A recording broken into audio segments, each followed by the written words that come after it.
Gibran, tablet Samsung, dan si misterius Fufufafa. Sudah jelas, tapi masih nggak mau ngaku. Assalamualaikum warahmatullahi wabarakatuh.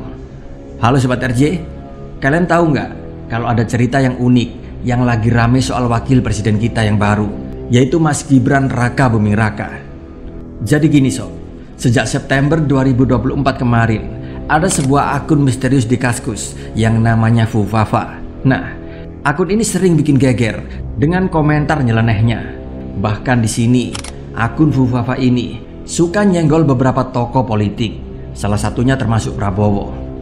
Uniknya, di sini banyak yang percaya kalau akun ini tuh punya hubungan erat sama Gibran Raka Buming Raka, yaitu putra sulung Pak Jokowi, atau malah ya mungkin si Gibran sendiri.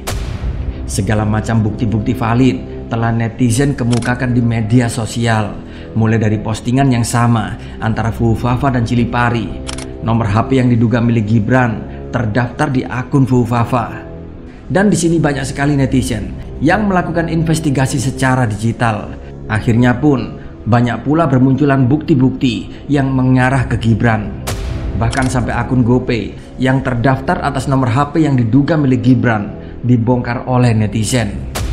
Ini ada berita katanya ada yang nyoba transfer ke akun Fufufafa, terus katanya Gibran. Mau coba nggak? Coba yuk, bener gak?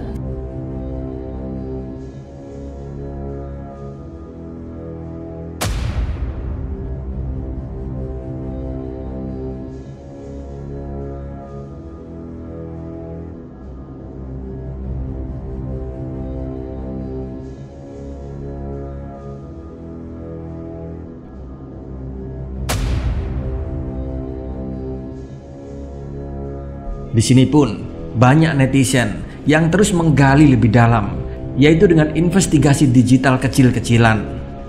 Dan akhirnya mereka menemukan bahwa akun Fufufafa dan akun bisnis Gibran, yaitu Cilipari, punya kebiasaan yang sangat begitu mirip. Coba bayangin sob, tanggal 29 Oktober 2014, akun Fufufafa di sini pernah nulis di Kaskus kalau dirinya beli Samsung Galaxy Tab S dan bilang akhirnya jadi beli juga, tapi warna putih, udah pada ludes. Dan di hari yang sama pula akun Cilipari juga nulis, lah kok aku tuku Tab S orang untuk bonus? Loh, kok saya beli Tab S tidak dapat bonus? Nah, penemuan postingan Fufufafa dan Cilipari ini pun akhirnya viral dan semakin menambah daftar panjang bukti-bukti otentik keterkaitan akun Fufufafa dengan akun Cilipari milik Gibran. Postingan itu pun kemudian dipenuhi komentar seperti, wah ini mah udah jelas banget Fufufafa itu Gibran. Sampai ada yang bercanda, buah jatuh memang gak jauh dari pohonnya, udah mirip Jokowi dari wajah, gayanya juga. Dan komentar-komentar miring seperti ini saat ini bertebaran di media sosial. Ada yang bilang makin disangkal makin tambah bukti. Udah ngaku aja Mas Wapres.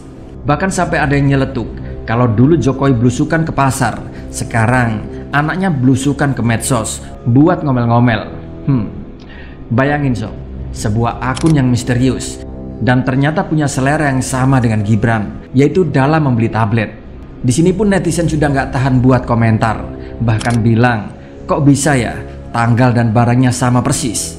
Bahkan sampai ada yang ngebahas kalau Galaxy Tab S tahun 2014 itu barangnya sangat mahal.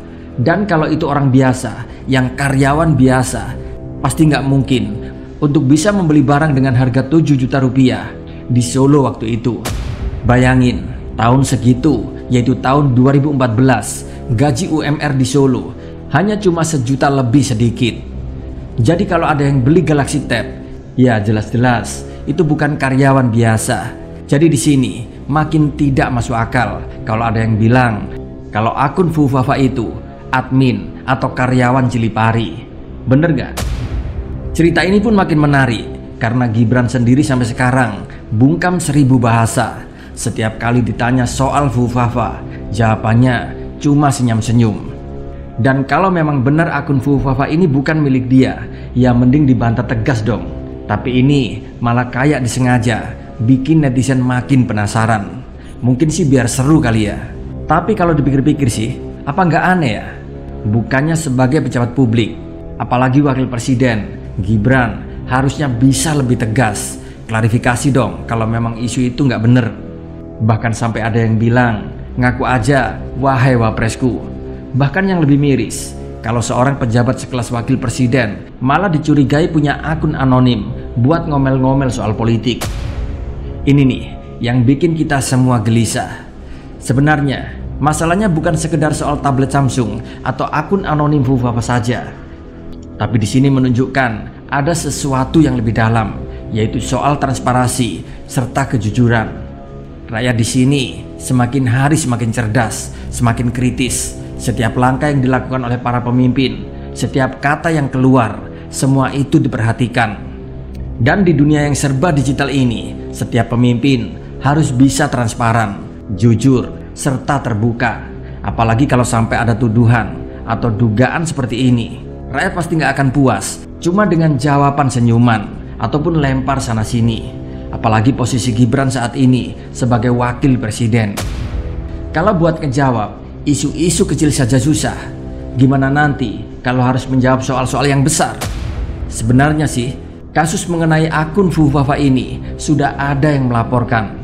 Tapi sayangnya, laporan atas Fufafa ini ditolak oleh pihak kepolisian dengan alasan tidak melanggar hukum. Aneh nggak?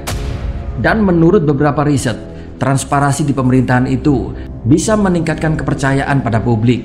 Bahkan data dari Transparency International telah menunjukkan bahwa negara-negara dengan pemimpin yang terbuka dan pemimpin-pemimpin yang transparan biasanya punya tingkat kepercayaan publik yang tinggi dan masyarakatnya akan jadi lebih sejahtera. Cuma hal ini sangat begitu berbeda dengan di negeri Konoha. Seorang pemimpin yang terbukti suka berbohong, selalu inkonsisten dalam ucapan. Di sini malah sering mendapat simpati rakyatnya. Inilah negeri Konoha, negeri para koruptor serta para penipu. Walaupun terbukti salah dan berbohong, tapi masyarakatnya tetap akan selalu bela mati-matian. Bagaimana menurut kalian?